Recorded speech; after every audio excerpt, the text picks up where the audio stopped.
This video is jam-packed with information, so I did go ahead and make you a guide that you can download in the description box below. So make sure you grab that. This is a checklist, so that's probably going to come in very handy for you. All right, so in this video, I'm going to go over some flowering general information that I think is really going to help you as you transition into this more intermediate stage of gardening.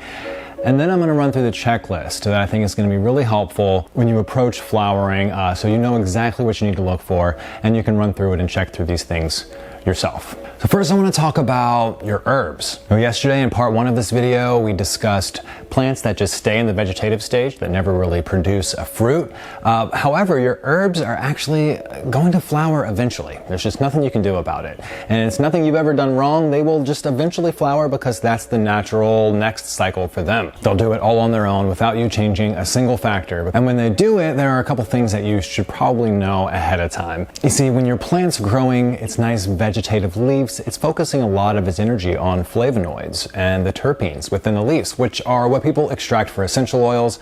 They're what give your plants its delicious smell and its delicious flavor. If we divert the energy from the production of flavonoids and terpenes to instead the production of a flower, which requires quite a lot of energy, then that area is going to really start to suffer. And that's exactly what happens. The plant decides to stop focusing its energy on making it smell good and taste good and instead focus its energy on reproduction. Because like I said, that's just naturally the next step in the plant's life. Now when it does this, you're definitely going to notice a difference in flavor. And some plants, like Thai basil for example, seem to stay in flowering, and that's actually what leads to the mild flavor of Thai basil. Other plants' flavors are going to take on different characteristics. Some are going to get really mild, some will taste completely different altogether. Cilantro, for example, when it starts to flower, the leaf looks completely different. It takes a whole different shape, and it takes a much more mild flavor. So that's just something to be aware of, really just to be aware as a gardener of a good time to go ahead and harvest. Everyone can say hi to Reishi. This is my cat, Reishi.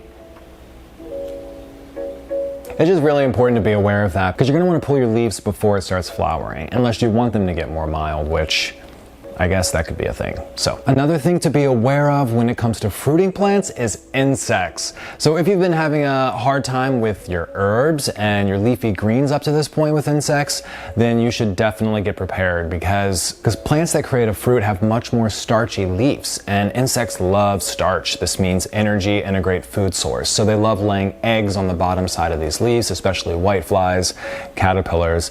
So make sure you're keeping an extra eye out and being extra cautious when it comes to your insect and bug prevention, because those plants, their leaves will get attacked because of their higher starch content. So what triggers a plant to go into flowering? Generally, the plant's going to sense a change in the outside environment, and that's going to tell the plant it's time to reshift its focus on reproduction. Some plants will flower if they're introduced to a longer light cycle. Some plants will flower if they're introduced to a shorter light cycle. This depends on when those plants thrive and when you can plant them. And then the first sign of a plant going into its fruiting and flowering stage are these tiny little buds, these little pre-flowers that are going to begin to appear all over the plant. This is a good time to figure out if you are going to need to self-pollinate your plant. I put a section on that in the guide. I'm not going to go into too much detail right now, but that's something you're going to need to know at about this time. So as soon as those buds get out, it's time to bust out this checklist. So the first thing to note on the checklist is that your plants are going to become much thirstier. Their demand for water is going to double or even triple at different times in their flowering stage.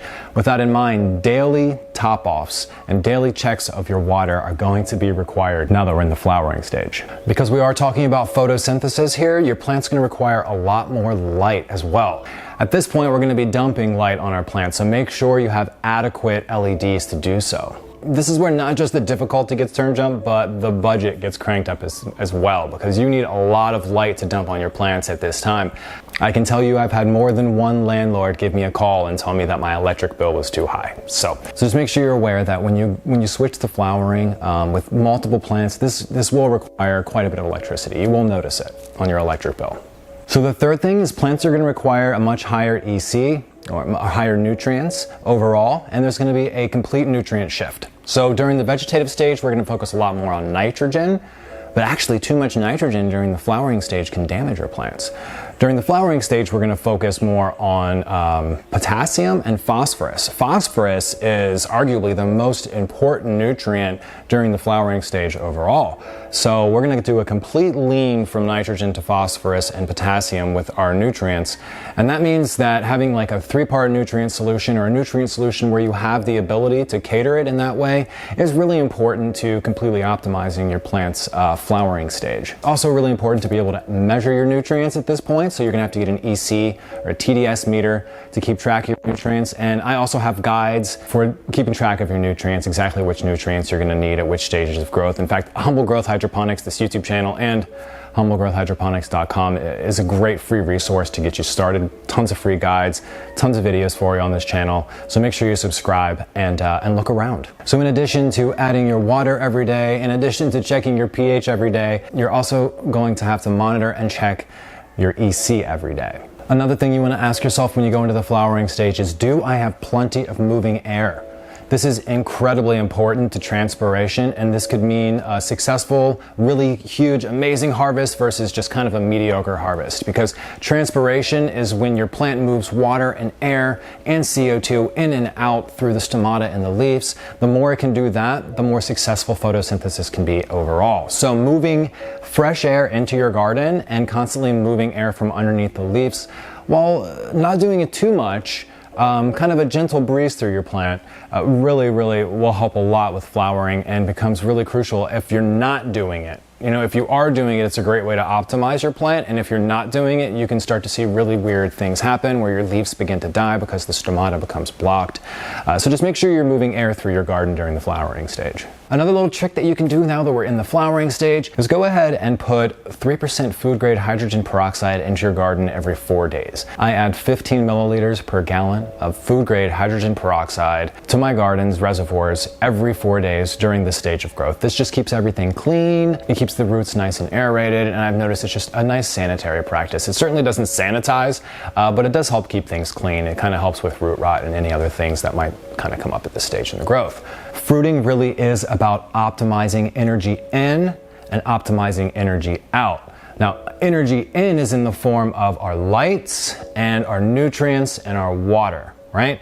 Energy out is in the form of our fruit that we're getting from our plant. If we can optimize the photosynthesis part here, the light, the nutrients, and the water, if we can optimize all those three to work together, and we can cater to our plant's needs during the entire fruiting stage, then we're gonna have a really nice harvest. Make sure you check out that guide down below and all the other guides over at humblegrowthhydroponics.com. I hope this has been informative. And if you have any questions about flowering or any questions at all, please comment down below and let me know. So now, let's grow. Let's grow together.